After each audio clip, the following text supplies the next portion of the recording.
CEO గారికి, అలాగే RTO మేడంకి, అలాగే మన శ్రీనివాస్ గారికి, ఎలింకో నుంచి వచ్చిన సంజయ్ సింగ్ గారికి, అలాగే ఎంపీపీ గారికి, చైర్మన్ గారికి, మా యొక్క సహచరులు జనసేన ఇన్ఛార్జ్ అయిన పోలిరెడ్డి చంద్రశేఖర్ గారికి, సర్పంచ్ గారికి, వివిధ అధికారులందరికీ పేరు పేరున నా నమస్కారాలు తెలియజేసుకుంటూ,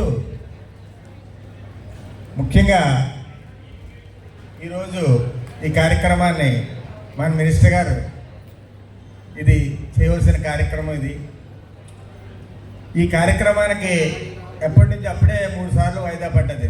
ఒకసారి కేంద్ర మినిస్టర్ గారి ప్రోగ్రాం తోటి ఫిక్స్ అయిన ఈ ప్రోగ్రాం ఎమ్మెల్సీ ఎలక్షన్ కోడ్ రావటం వల్ల ఆ రోజు వాయిదా పడ్డది. తర్వాత వేరే ఎక్కువ ఎమ్మెల్సీ కోడ్ రావడం వల్ల మరలా వాయిదా పడ్డది. ఈ 3 సార్లు వాయిదా పడి 4వసారి మినిస్టర్ గారు ఉన్న టైంలో ప్రత్యేకంగా పెట్టాలన్న ఒక ఉద్దేశంతో దీన్ని ఏర్పాటు చేయడం జరిగింది. కానీ ఆయనకి, మినిస్టర్ గారికి రేపు 21వ తారీఖున వైజాగ్ మోడీ గారు వస్తున్నారు యోగాంధ్ర యొక్క కార్యక్రమానికి. ఆ కార్యక్రమంలో భాగంగా సీఎం గారు ఆ కమిటీలో ఒక మెంబర్ని చేసి మినిస్టర్ గారిని మీరు అర్జెంటుగా 11:30 లోపల ఈరోజు మీరు అక్కడ హాజరవ్వాలి అని ఒక ఆదేశాలు రావడంతో ఆయన చాలా ఇష్టంగా ఈ కార్యక్రమం నుంచి వెళ్ళడం జరిగింది.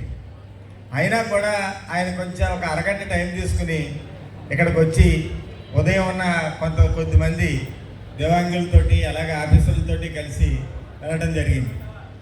కారణం ఏంటంటే, మినిస్టర్ గారు పదవిలోకి వచ్చిన వెంటనే ఆయనకు కొంతమంది వ్యక్తుల మీద అమితమైన ప్రేమ ఉంటుంది. అందులో ముఖ్యంగా దివ్యాంగులు అంటే ఆయనకి మొదటి నుంచి కూడా, చిన్నప్పటి నుంచి కూడా ఆయనకి అమితమైన ప్రేమ.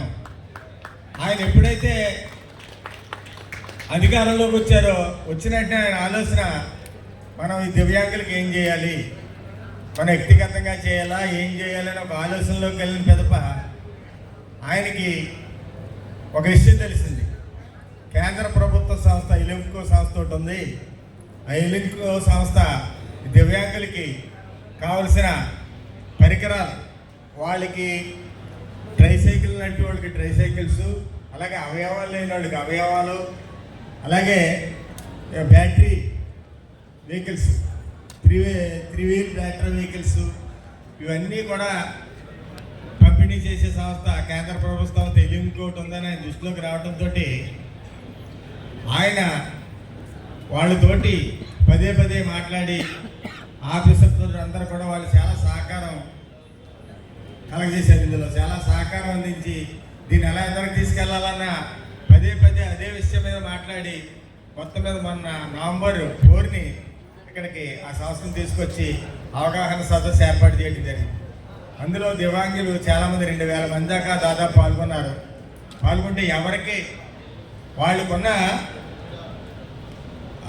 పర్సెంటేజ్ ప్రకారం వాళ్ళు బ్యాటరీ సైకిల్ నడపగలుగుతారా, లేకపోతే ట్రైసైకిల్స్ నడపగలుగుతారా, వాళ్ళకి ఏమైనా అవయవాలు కావాలా, అవన్నీ కూడా రికార్డ్ చేయడం జరిగింది. ఆ రోజు రికార్డ్ చేసి మినిస్టర్ గారు చేసిన ఈ యొక్క ప్రోగ్రాం వల్ల మొత్తం జిల్లా అంతా 2085 మందికి ఆశావాహులకి, ఈ దివ్యాంగులకి ఈ పరికరాలు ఇవ్వడానికి ఎంపికయ్యారు. అదొక్క మినిస్టర్ గారు పట్టుబట్టి వీళ్ళతో మాట్లాడి చేయడం వల్లే జరిగిందని ఘటపదంగా చెప్పగలుగుతాను. ఇది వరకు ఈ 5 సంవత్సరాల్లో మనం ఎప్పుడైనా చూసామండి ఇటువంటిది? ఎవరో దివ్యాంగులు పట్టించుకున్న నాదులు లేదు. ఈరోజు మినిస్టర్ గారు వారి మీద ఉన్న ప్రేమ చేత, దయచేత ఈ యొక్క కార్యక్రమం ఇక్కడ రావడానికి కారణం మినిస్టర్ గారు. ఆ ఎలింకో సంస్థతోటి సంప్రదింపులు జరిపి తీసుకొచ్చి 2085 మందికి ఉపకరణాలు ఇస్తున్నారంటే దగ్గరగా 4 కోట్ల రూపాయల పరికరాలు ఇవ్వడం జరిగింది. దానిలో భాగంగా మా నియోజకవర్గం నుంచి 290 మంది సెలెక్ట్ అయ్యారు. 290 మందికి దగ్గరగా 54 పరికరాలు ఈరోజు ఇక్కడ ఏర్పాటు చేయడం జరిగింది. కానీ ఇక్కడ ఒక విషయం, నేను వస్తుంటే మేము సెలెక్ట్ అవ్వలేదని, అలాగే ఆ రోజున మాకు పూర్తిగా తెలియలేదు, నవంబర్ 4న మేము రాలేకపోయామని, బాగా దిగులున్న అసలు కాళ్ళు చేతులు లేదని కూడా నాకు తారసపడటం జరిగింది. ఈ 10 రోజుల నుంచి కూడా నాకు టచ్లోకి వస్తున్నారు. ఎవరూ నిరుత్సాహపడవద్దు, మరలా ఇటువంటి కార్యక్రమం తరచుగా అలాగే పెడతానే ఉంటారు. మినిస్టర్ గారు దీన్ని వదలరు. ఇంకా ఎవరైనా ఉంటే కూడా త్వరలో వాళ్ళకి కూడా యొక్క ఇన్వెస్ట్మెంట్స్ ఇవ్వడం జరుగుతుంది. అలాగే ఇప్పుడే మన శ్రీనివాస్ గారు అవి చెప్పారు, సింగర్ అయ్యాను. సీనియర్ సిటిజన్స్, బాగా వయోవృద్ధులు ఎవరైనా ఉంటే వారికి కూడా త్వరలో సదస్సు పెట్టి వారికి ఈ పరికరాలు అంటే శివుడి మిషన్లు కానీ, లేకపోతే ఒక ఈ టీత్ పళ్ళు కానీ, ఇలాంటి ఇబ్బందులు ఉన్న వాళ్ళందరికీ కూడా వయోవృద్ధులు కూడా త్వరలో గుర్తించి వాళ్ళకి కూడా ఎలింపు సంస్థ ద్వారా పరికరాలు ఇవ్వడం జరుగుతుందని చెప్పారు. అది కూడా త్వరలో ప్రారంభం అవుతుంది. కాబట్టి ఇప్పుడు ఈవేళ రానోళ్ళు ఎవరో కూడా ఈ దివ్యాంగులు ఎవరో కూడా నిరాశ చెందవద్దు.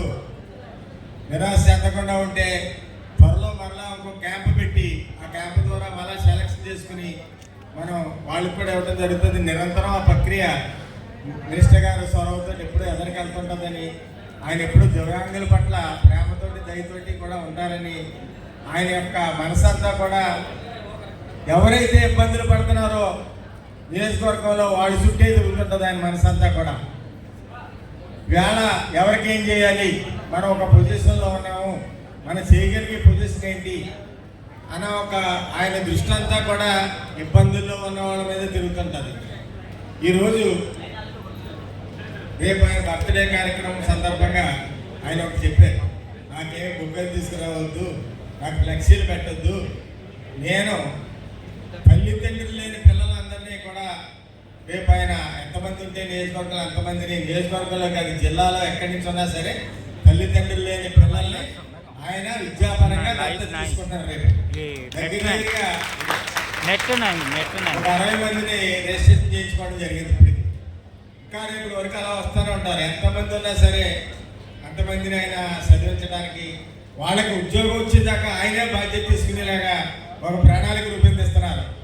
అది రేపు దాని వివరాలన్నీ కూడా రేపు వివరాలు వస్తాయి.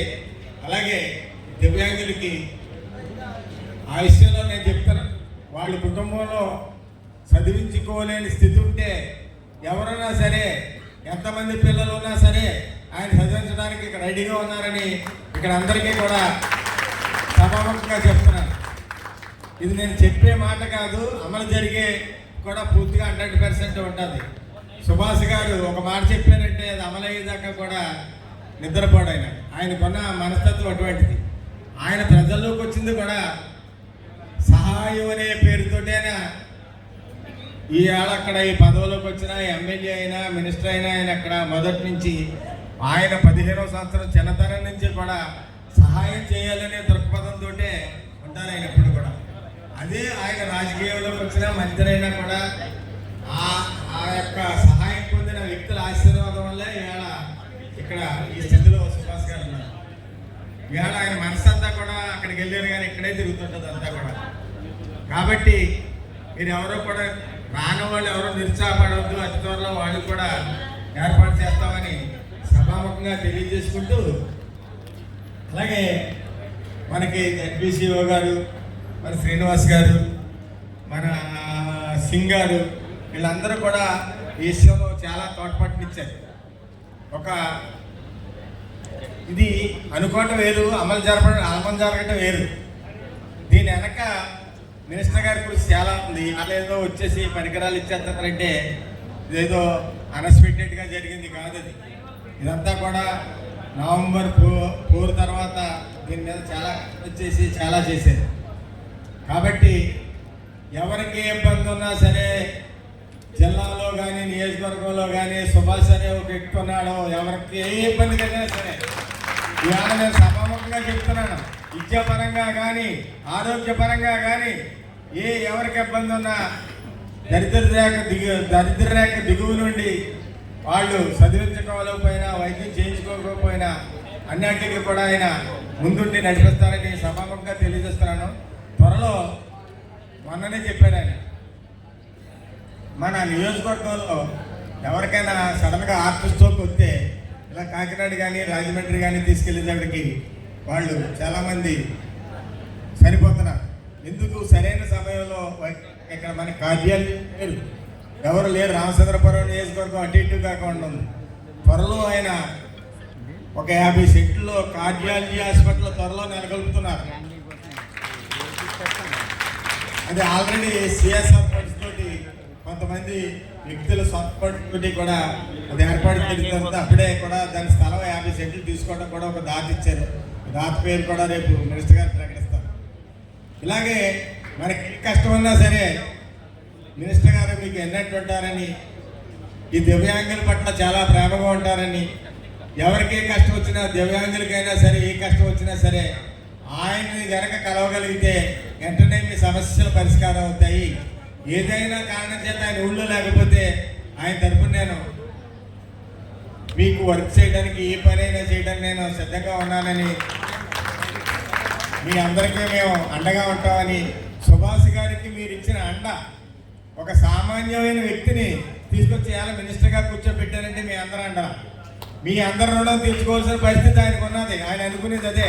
ఆయన పాలకుడు కాదు, సేవకుడు. అదే దృష్టిలో ఉంటారు ఆయన.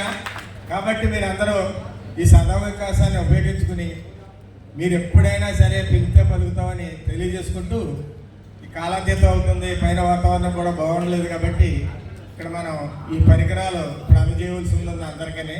కాబట్టి ఎక్కువ మాట్లాడదలుచుకోలేదు. కాబట్టి ఈ సందర్భంగా మీ అందరికీ మరోసారి తల వంచి నమస్కారం చేసుకుంటూ సెలవు తీసుకుంటాం.